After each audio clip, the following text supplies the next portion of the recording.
Muy buenas tardes, sean todos ustedes bienvenidos a recontinuar con la séptima y última mesa de este coloquio internacional, en donde se abordarán cómo se ve todo esto que tiene que ver con la literatura, desde la parte, por ejemplo, de los jesuitas, pero también con la literatura de Juan José de la Cabada, para lo cual me voy a permitir presentar a Alma Montero, quien es nuestra primera ponente del día de hoy.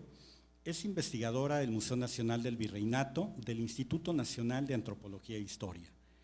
Ha participado como ponente en diversos congresos nacionales e internacionales y ha sido docente en maestrías y diplomados de arte y museología. De igual manera, ha realizado más de 30 guiones museográficos para exposiciones permanentes e internacionales. Recibió el Premio Nacional Miguel Covarrubias a la mejor tesis de doctorado en museos en el año 2002 por el trabajo Monjas Coronadas en América Latina, tema que fue presentado como exposición en México, en el Museo Nacional de Virreinato, en el Museo Nacional de Colombia y en la Real Academia de Bellas Artes de San Fernando en Madrid, España. Curadora de la exposición Tesoros de México, Oro Prehispánico y Plata Virreinal, presentada en 1997 en el Museo de Viena en Austria y en el Convento de San Clemente en Sevilla, España. Para el catálogo de dicha exposición escribió el artículo sobre platería virreinal, coordinó el catálogo de platería del Museo Nacional del Virreinato, presentado en 1999, así como los libros Plata, Forjando México, y Jesuitas, su expresión mística y profana en la Nueva España, donde escriben más de 20 especialistas. Fue coordinadora curatorial de la exposición Plata Forjando México, inaugurada en 2010. Es miembro del Sistema Nacional de Investigadores del Consejo Nacional de Ciencia y Tecnología. Realizó la curaduría de la exposición Jesuitas, Vida y Expulsión en Tepoztlán, presentada en octubre del 2008, la cual ha sido solicitada para itinerar por distintos museos de México. Escribió el libro Jesuitas de Tepoztlán, la expulsión y el amargo destierro, el cual recibió mención honorífica en el Premio Miguel Covarrubias a Mejor Investigación en Museos. En el 2010 coordinó la curaduría de la exposición del Bicentenario, Platería en Iberoamérica. Actualmente es miembro del Sistema Nacional de Investigadores del CONACYT. Sea usted bienvenida. Gracias, pues muy buenas noches. Yo de verdad deseo agradecer pues a quien han hecho posible la celebración de este evento. A Pilar Luna, que dio origen a la arqueología subacuática en México. A través de mucho esfuerzo y muchos años de dedicación, pues ha logrado desarrollar proyectos muy fructíferos, de enorme significado e importancia. Agradezco también a Guadalupe Pinzón, a Flor Trejo, por su enorme pasión por los temas que trabajan, a la vez pues por su gran sencillez. Esa característica, creo yo, hace que estos eventos fluyan muy bien. Y pues no menos importante también agradecer a todos los jóvenes que los hemos ubicado, pues que nos han apoyado todo el tiempo, todo el desarrollo de este evento, arqueólogos, historiadores en formación, que es excelente que vengan a estos, pues que estén presentes en estos eventos. Pues en este congreso de reflexión de un tema tan interesante y tan vasto como es el mar, quisiera presentarles un proyecto de investigación que hemos trabajado en los últimos años sobre el noviciado jesuita de Tepoztlán, actual Museo Nacional del Virreinato. Este es uno de los 5 museos nacionales del INA, del Instituto Nacional de Antropología e Historia, y está dedicado al periodo virreinal. El tema que les voy a presentar es Peripecias en alta mar de los jesuitas expulsos de Tepoztlán. Vamos a ver unas imágenes, comentarles de este proyecto que estamos realizando. Bueno, esta es la fachada de la iglesia San Francisco Javier, de este noviciado, que no era un colegio más de los jesuitas en México, este era el noviciado, este era el semillero, digamos, donde se formaban estos jóvenes, donde llegaban muy de escasos años, 15 y 6 años, ingresaban a este espacio y era un lugar por el que todos los jesuitas de México pasaron. Después ya serían misioneros, después serían rectores en colegios jesuitas, ya fuera de 4 votos, operarios, pero todos ellos pasaban por este espacio. Este es el interior de la iglesia de San Francisco Javier. Bueno. Los claustros y pasillos que podemos recorrer en el Museo Nacional del Virreinato guardan una larga, brillante y en no pocas ocasiones apasionada historia. Leyendas y sucesos que ocurrieron hace siglos parecieran acompañar nuestros pasos por cada espacio o sala a la que ingresamos. Algunos de sus recintos son famosos en el mundo por su importancia histórica, calidad artística, excelente conservación. Aquí, el tiempo parece haberse detenido en algunos de sus espacios, tal y como los observaron por última vez los jesuitas cuando en 1767 fueron expulsados de territorio americano. Es curioso pensar que este lugar, que es hace algunos años declarado Patrimonio Cultural de la Humanidad y que también, bueno, es pueblo mágico del Estado de México, tuvo como un proyecto muy importante a principios del siglo XX ser transformado en la cárcel de la Ciudad de México. Tenemos los planos, tenemos el proyecto. Este lugar estuvo pues a punto de desaparecer en ese momento, pero afortunadamente, bueno, salió avante. Otro momento difícil que tenemos en los años 30, cuando en este enfrentamiento entre Estado e Iglesia, un grupo de personas tratan de incendiar los retablos. Finalmente fueron detenidos y este lugar pues se pudo salvar, todo este patrimonio. Quizás eso sea lo más maravilloso de Tepoztlán. No solamente pues la belleza, ¿no? Lo interesante de todo lo que conlleva, sino también toda la situación, digamos, a la que se vio enfrentado y que pues lo podemos seguir visitando el día de hoy como les digo, casi como si el tiempo se hubiera detenido. Son de los retablos mejor conservados de América Latina y bueno, es caminar por estos claustros, caminar por estos espacios y siempre estarnos preguntando qué eran en la época de los jesuitas. Con la expulsión muchísimos documentos se perdieron, prácticamente todos sobre Tepoztlán, entonces encontrar en algún archivo, cualquier hoja, cualquier documento era algo muy importante para nosotros. Finalmente supimos de un resguardo que tenía el Archivo Nacional de Chile y en un congreso que estuve yo por allá pues me dio una vuelta para ver qué tanto habría de Tepoztlán. Y pues fue enorme mi sorpresa, ¿no? Mi emoción, porque habían 500 hojas de Tepoztlán que describían eran todos los avalúos del momento de la expulsión jesuita. Entonces, bueno, a partir de ahí, esto fue hace 6 años, iniciamos una investigación y bueno, ya con los documentos de Chile teníamos ahora los nombres de los jesuitas que estaban al momento de la expulsión. Y con esos, bueno, pues iniciamos un trabajo de investigación también en Italia para seguirles el paso, porque a mí, yo también lo que me preguntaba es, bueno, están excelentes estos inventarios, es casi como tener unos lentes mágicos con los que ahora sí podemos recorrer este lugar y saber habitación por habitación qué es lo que había, pero qué fue de ellos, cuando los mandan al exilio, qué pasa con cada uno de ellos. Y en Italia pudimos hacer el registro, pudimos seguirles el paso, casi de todos ellos tenemos documentado dónde están enterrados, de ellos casi ninguno regresó a México, solamente los que eran muy muy jóvenes, ya con el restablecimiento de la compañía en el siglo XIX, pues llegan solamente tres de ellos pueden retornar a México, todos están enterrados en Italia.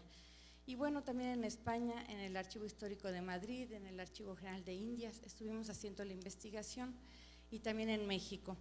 Entonces fue muy interesante porque con esta información pues pudimos hacer varios proyectos. Fue especialmente, creo yo, interesante el tema en Italia, pues seguimos trabajando ahí otros temas porque la presencia de ellos allá fue muy importante, además también como muchos novicios llegaron muy jovencitos y después no solamente fue la expulsión, sino la supresión de la orden, muchos de ellos deciden ya dejar todo y se casan con italianas, entonces bueno, ahí hay todo un tema de investigación muy interesante, creo yo, y también algo que me ha interesado mucho es justo esto, la otra mirada. Nosotros recuperamos mucho, atesoramos las crónicas que desde Europa venían a ser de nuestros territorios americanos, pero aquí tenemos jesuitas novohispanos que se enfrentan a la realidad italiana y describen también con una gran puntualidad lo que ven, ¿no? lo que van reconociendo en las calles. Hay desde detalles como, por ejemplo, ellos dicen, estos italianos son muy curiosos, por las tardes de verano se sientan todos a comer un pequeño postre y se están mucho tiempo ahí deleitándose con él. Le llaman gelato, ¿no? Por ejemplo. Entonces, son muchos detalles, pero de la vida cotidiana de Italia, y es justamente una mirada desde América hacia esta región italiana. Y bueno, ahí están estos archivos, Durmiendo el sueño de los justos. Hay mucha información de estos jesuitas ahí, sobre todo en una zona que llaman el Archiginnasio, en Bolonia, Italia, y sería muy importante rescatarla, sería muy importante darla a conocer. Estos pues archivos parroquiales, aquí por ejemplo en Italia encontramos el acta, ¿no? Cuando muere el que fuera el rector de Tepoztlán, Josep Urbiola. Es jesuita, no se alcanzan a ver, ya no podían llamarse jesuitas porque desde 1773 habían aniquilado, habían extinto la orden. Entonces, bueno, es esto donde están enterrados varios de ellos, de los de Tepoztlán. Creo yo que no es coincidencia porque esto era el noviciado en Bolonia. Entonces ellos, muchos de ellos ahí están enterrados, de los que estuvieron en Tepoztlán. La Puerta de Zaragoza, Bolonia es una ciudad bellísima que todavía conserva algunos de estos fragmentos de murallas por donde los expulsos arribaron, y de ahí hay mucho de esas crónicas. Ellos dicen que llegaron por la Puerta de Zaragoza y esa es una de las que se conservan ahí. Y bueno, con esta información pues desarrollamos estas publicaciones. Aquí pues escribieron más especialistas. Esta es la segunda edición del libro. Y bueno, pues también una exposición que hicimos con el tema de la expulsión, donde tratamos de que toda esta información pues llegara a un público muy amplio, centrados pues en el tema de la expulsión. Hace muy poquito tiempo estuvimos trabajando una exposición que espero que pronto pueda ser vista, que ya es la historia de la compañía en Tepoztlán. Y bueno, este es, digamos, para esta exposición también algo que hicimos fue, a ver, permítanme, hicimos algunas propuestas, por ejemplo, a ver si es estos son los documentos de Chile. Entonces, bueno, aquí lo que ustedes tienen son todos los documentos, pueden hacer búsqueda por año, pueden hacer búsqueda por nombres. Lo que nos interesaba es dar facilidades, digamos, a más investigadores que puedan realizar trabajos sobre Tepoztlán, porque como les digo, aquí está en estos documentos de Chile toda la información que vieron los comisionados reales cuando llegaron a Tepoztlán, y creo yo que esa pues es información muy muy importante.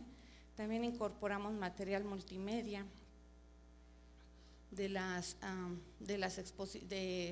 toda esta investigación, por ejemplo este libro virtual que estuvo, bueno, tiene sonido, ¿no? Cuando es un poquito la información que encontramos en los archivos, pero pasada, digamos, de una forma más didáctica, ¿no? Está casi todo como lo dejaron los jesuitas, lo cual es increíble, pero obviamente algunas cuestiones, sobre todo de platería, son las que ya no están en la iglesia, ¿no? Y bueno, esto además también armamos otra, bueno, incluso encontramos algo interesante, se divertían ellos ahí en el colegio, había una sala del truco, toda esta información pues a partir de estos documentos ubicados ahí en Chile. Después forma parte del otro libro, pues aquí ya están todas las biografías de los jesuitas expulsos, y pues yo también insistía, estos por cierto me recuerdan a los arcos que hay aquí en Campeche, ¿no? Estrecho, ¿no? Así, y bueno, estos son como los podemos ver en Bolonia. Y también, bueno, a mí me parece que era muy importante para la exposición tratar de hacer una película, un video pequeño, en donde la gente pudiera ver cómo fue esta situación de la expulsión. Pero enfrentados al problema siempre tradicional del presupuesto, pues esta cuestión se iba complicando. Hasta que en un curso que di, bueno, una persona que había estudiado cine me comentaba que estaba interesada en armar un proyecto de este tipo, y pues se hizo, creo yo, en general, bueno, pues sí, con limitaciones, pero creo que quedó bastante bien. El director es al mismo tiempo el que la hace de sacristán, ya lo van a ver, y con eso voy a empezar a leer ya esta presentación. A ver si está aquí.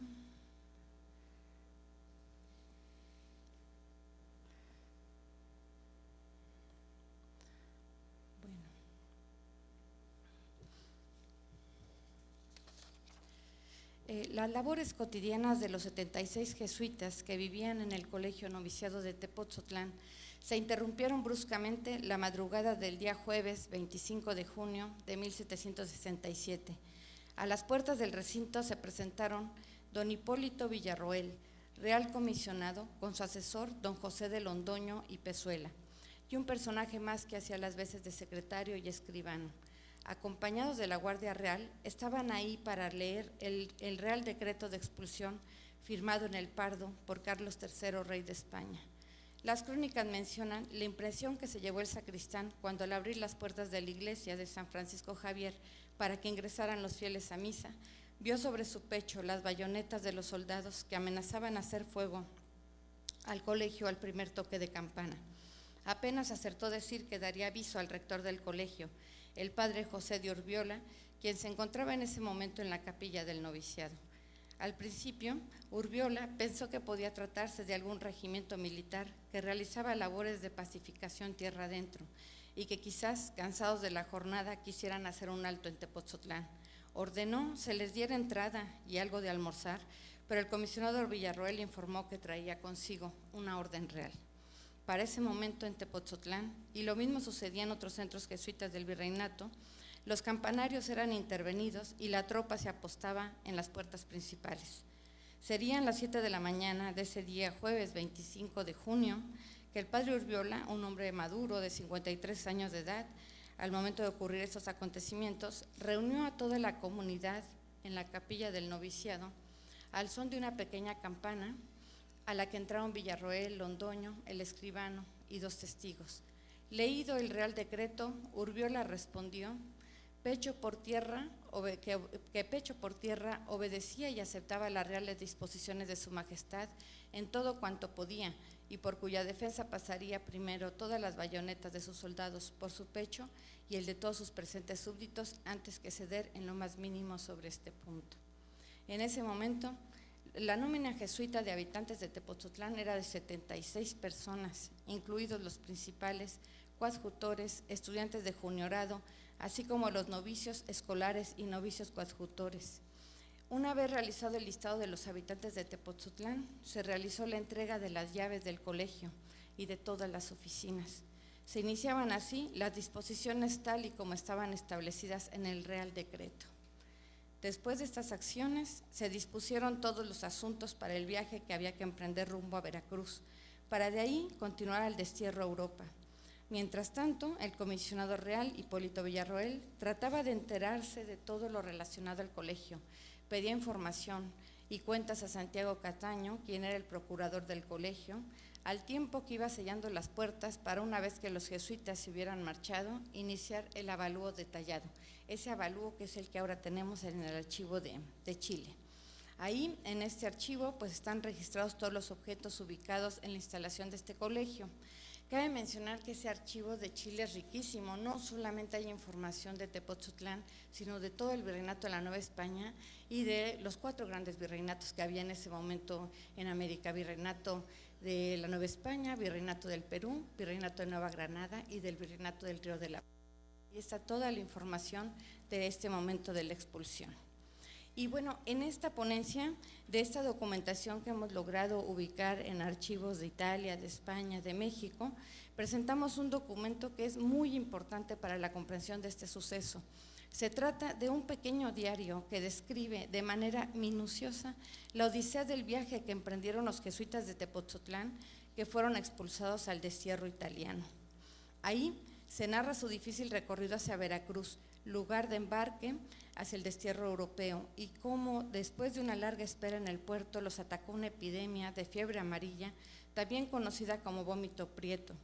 Después se describe con gran detalle su arduo viaje por mar en una pésima embarcación llamada San Miguel, alias La Bizarra, que los llevaría hasta puertos españoles para de ahí seguir el recorrido por tierra hasta los estados pontificios, donde serían finalmente recibidos. Todos ellos llegan fundamentalmente a Bolonia, la zona de la Ferrara. Ahí es donde se concentran no solo los jesuitas de Tepotzotlán, sino de toda Nueva España, y no solamente ellos, sino también los de los otros virreinatos y los propios de España. Lo increíble es que este traslado desde la puerta de Tepoztlán hasta que finalmente llegan a esa puerta de Zaragoza, ubicada hoy día en Bolonia, Italia, dura 1 año, 4 meses. Fue muy complejo, vamos a ver todo lo que ellos vivieron en ese traslado. En la ponencia de la mañana se hablaba de tiempos concretos que se hacían en estos traslados normalmente desde Veracruz a puertos españoles, y se hablaba de un tiempo promedio de 3 meses. Bueno, los jesuitas tuvieron muchos percances, estos de Tepoztlán, muchas complicaciones, y por eso es que el tiempo se alargó muchísimo más del esperado. Se trata este diario de un documento de enorme interés para la historia del antiguo Colegio Noviciado de Tepoztlán, hoy Museo Nacional del Virreinato.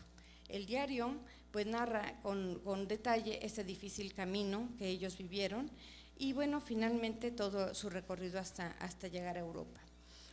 Sabemos que ellos estuvieron en Veracruz. Finalmente voy a concentrarme en la parte, digamos, de estas peripecias en alta mar, porque el diario es mucho más extenso. Ay, perdón, lo hicimos con familiares, él es mi hijo, porque todo fue así con amigos, familiares y demás. El director de la película es este joven que con barba, entonces corría, ¿no? Daba instrucciones y luego corría a apostarse como actor.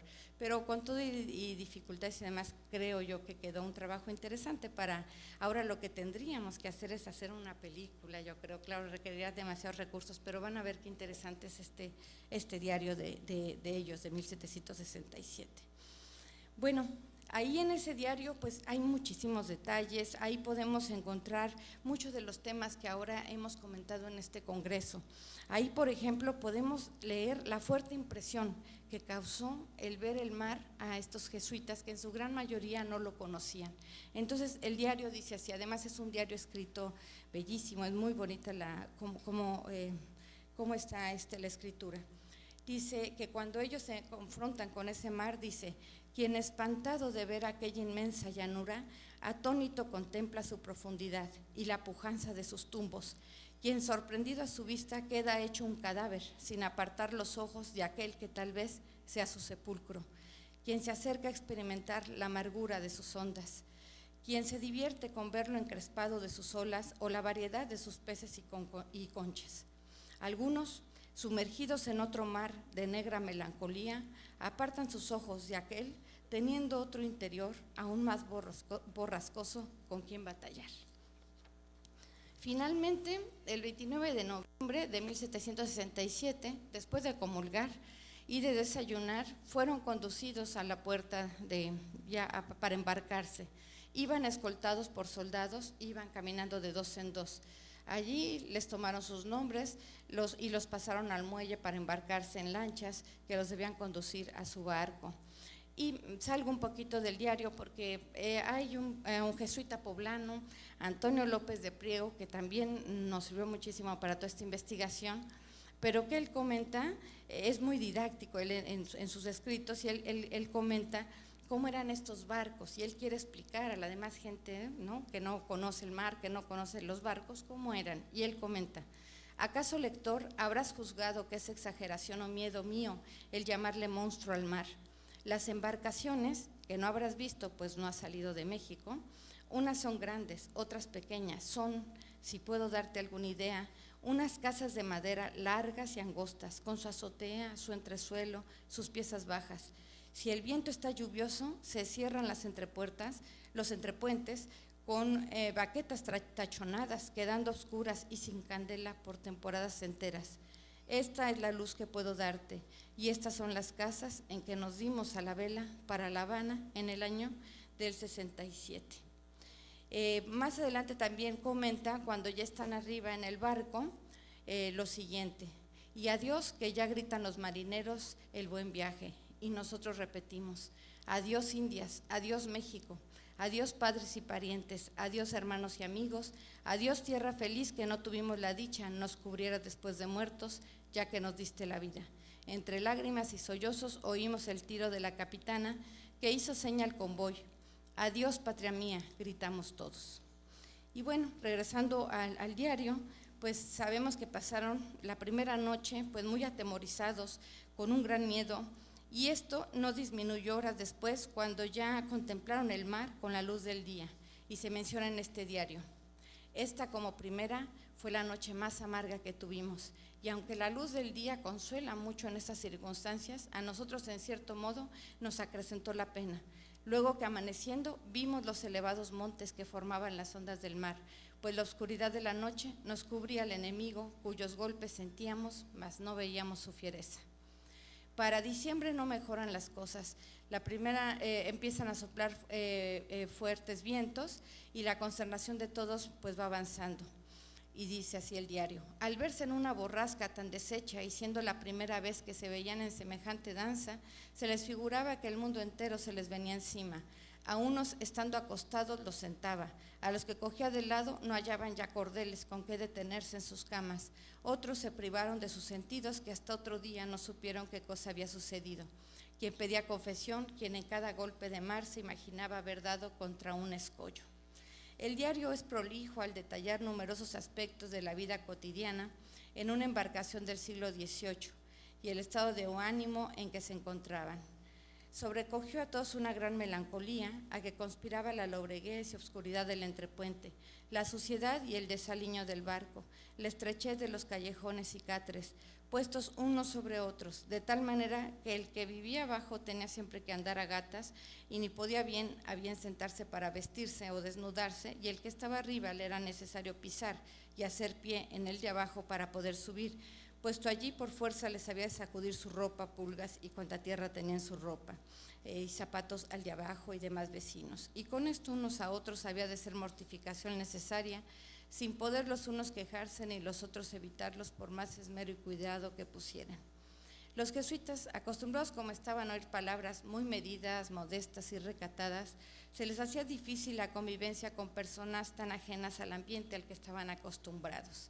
Y dice el diario: desde los pilotos para abajo baste decir que eran la canallada del mar, que parece haberlos Dios dejado de su mano en todas partes, pues como todos saben, y el que no lo supiere puede experimentarlo por sus mismos ojos, es la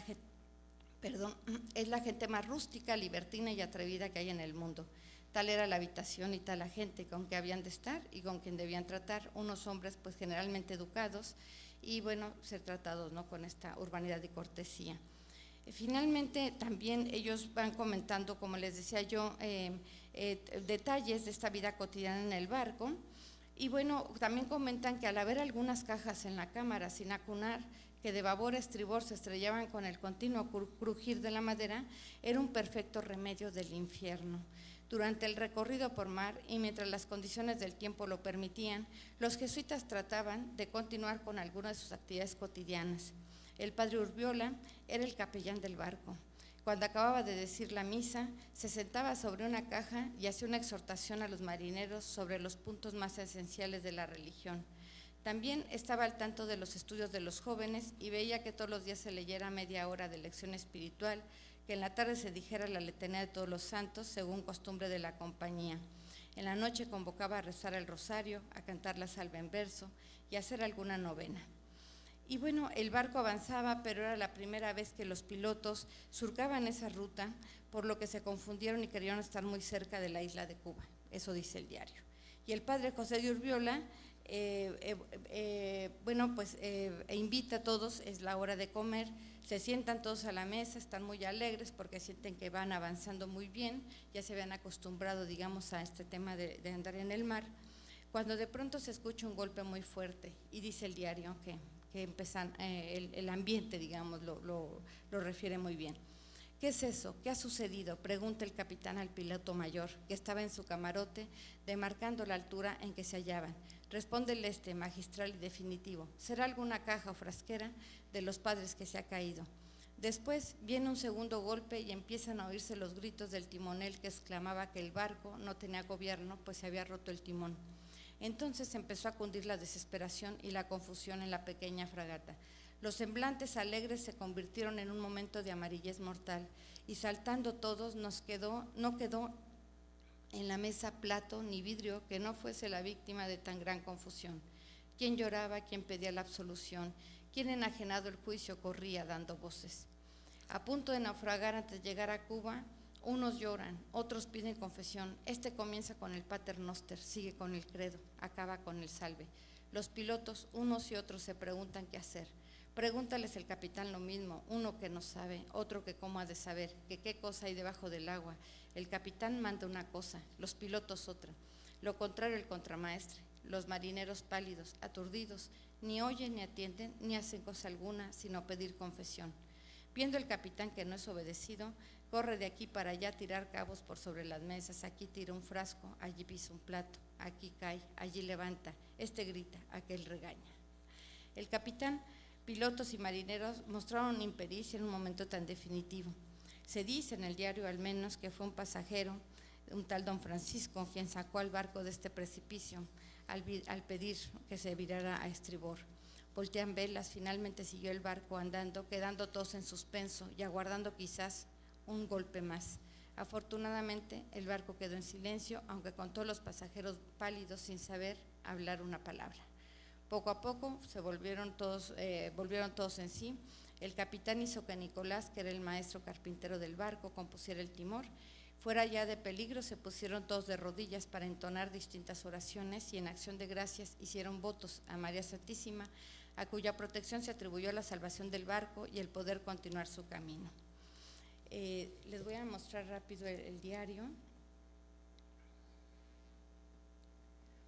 Este diario ahora el 21 de noviembre lo vamos a presentar y estos son los textos originales. Es un diario que está escrito, es muy bonita la letra, déjenme.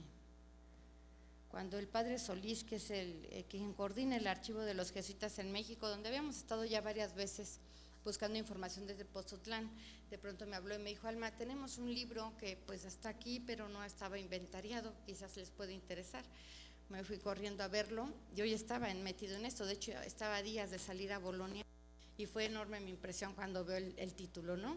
Ad Maiorem Dei Gratia, ¿no? El lema de los jesuitas, las iniciales, y luego narración de los arrestos ejecutados en la Nueva España, año 1767, en los meses de junio y julio, y primeramente de lo sucedido en el noviciado de Tepotzotlán.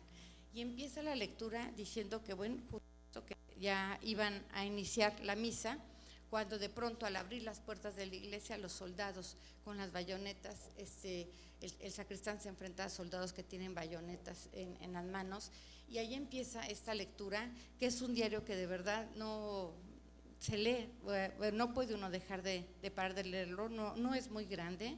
Déjenme ver aquí, creo que se ve alguna imagen de él. Bueno, esta es la parte final.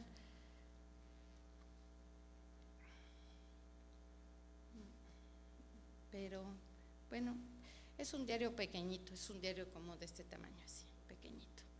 Y bueno, es esta información, pero la letra, como ven, pues letra del mediados del siglo XVIII, de bastante, la lectura es muy, muy sencilla, la paleografía. Bueno, finalmente llegan a Cuba, llegan a una casa llamada Palacio de Oquendo, y pues como venía el barco en muy malas condiciones, decidieron esperar para pues hacer todos los arreglos del barco. Y dice el diario: de este tenor de vida solitaria pasamos casi 2 meses, en tanto que se carenaba el barco, cuya maniobra descubríamos a lo lejos, por medio de anteojos de larga vista, consolándonos diariamente con los progresos que aún de lejos percibíamos de su composición. Una vez que estuvo listo el San Miguel, nuevamente se embarca en la mañana del 22 de febrero de 1768. Iban con muy pocas provisiones y con el capitán Echave, que estaba muy enojado por los gastos que tuvo que realizar para reparar la nave, los cuales se dice ascendieron a 8,000 pesos. Se hicieron a la vela el 24 de febrero, pero se desató un gran temporal que los hizo volver al puerto de La Habana una vez más el día 25. Y dice el diario: la gran marejada que rompía en la boca del puerto nos aventó tan fuerte contra el castillo del Morro que casi a pocos palmos se estrella el barco. Mas Dios nos sacó felizmente de este sumo peligro y nos dio el consuelo de anclar en la misma entrada de la bahía, con admiración del inmenso pueblo que por todas partes salió a ver nuestra entrada. Finalmente ya en otro intento más salen del puerto de La Habana el 4 de marzo en compañía de otra embarcación llamada el Aquiles, que llevaba a otros jesuitas. Ellos en el Aquiles iban los jesuitas del Colegio Máximo, Colegio de San Pedro y San Pablo, que está hoy muy cerquita y del centro histórico en la Ciudad de México. 15 días después festejaban en alta mar y con gran animosidad el Día de San José, pues varios miembros que viajaban en estos barcos llevaban dicho nombre. El propio Urbiola, el rector de Tepoztlán, pues se llamaba José. Y bueno, entonces hizo una exhortación a la tripulación y también repartió dulces, bizcochos y un vasito de vino. En general, durante el camino siguieron padeciendo con el mal tiempo y el océano embravecido. Y dice el diario, hecha aquella pequeña fragata, el juguete de las ondas, de un océano tan embravecido, cada una de cuyas olas parecía un monte de los mayores, pues estando de este modo sujeta para no caminar, era continuo y molestísimo el movimiento, ya de babor a estribor, ya de popa a proa. Otra incomodidad era que las escotillas del barco estaban siempre cerradas, lo que no les permitía que se ventilaran los espacios.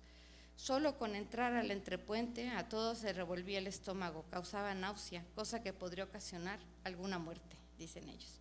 En estas circunstancias se cumplieron las fechas para que algunos jóvenes desterrados realizaran sus votos, por los que lo hicieron en alta mar.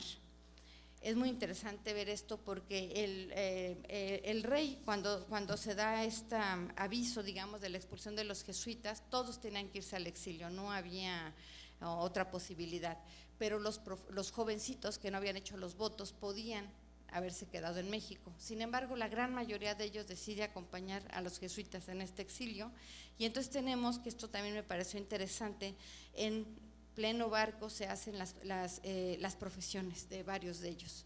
En este camino hacia Europa, hacia el exilio, varios de ellos hacen en el barco la misa, y incluso hizo salva disparando 12 pedredillos, y se volvió a comer en mesas como hacía días no lo hacían, y les dieron una comida algo decente con media tortita de pan fresco, dicen ellos. Finalmente llegan al puerto de Santa María, ¿no? El diario va hablando de todas estas dificultades que tienen, y bueno, ahí ya empieza el trayecto en tierra, que fue uno de los más penosos en esta ruta al exilio, porque bueno, pasaron muchos problemas. A grandes rasgos podríamos decir un breve recuento de todas estas situaciones, que del total de 678 jesuitas que salen al destierro, 101 mueren en el viaje, 34 de vómito negro en Veracruz o fiebre amarilla, 19 mueren en La Habana, 11 mueren en alta mar, 9 en el puerto de Santa María, y sin contar con los misioneros que más tarde salieron y donde hubo más bajas de todo el grupo jesuita. El destierro, así como la continua persecución de la compañía, de 2 jesuitas expulsos de Tepoztlán, en este pesado camino por mar, pues perdieron la razón. Estos jóvenes fueron Mariano José Calderón y José Castañeda, y encontramos información de dónde están enterrados, al igual que otros tantos jesuitas, en Bolonia. Y pues me despido nada más con uno de los documentos, de los muchos que hay allá en Italia, este es de Juan Luis Maneiro, un veracruzano jesuita, que ya muy viejo en Italia, pide que se le permita retornar a México, y en una poesía dice: sepultura, Señor, en patrio suelo, pedimos a tu trono soberano. Quisiéramos morir bajo aquel cielo que influyó tanto a nuestro ser humano. No pedimos, gran rey, mayor consuelo, para nosotros todo fuera en vano. A golpes del trabajo consumidos, en las nieves de Italia encanecidos. Y él sería uno de los poquitos que pudo regresar, por cierto, a México, Maneiro. Pues muchísimas gracias.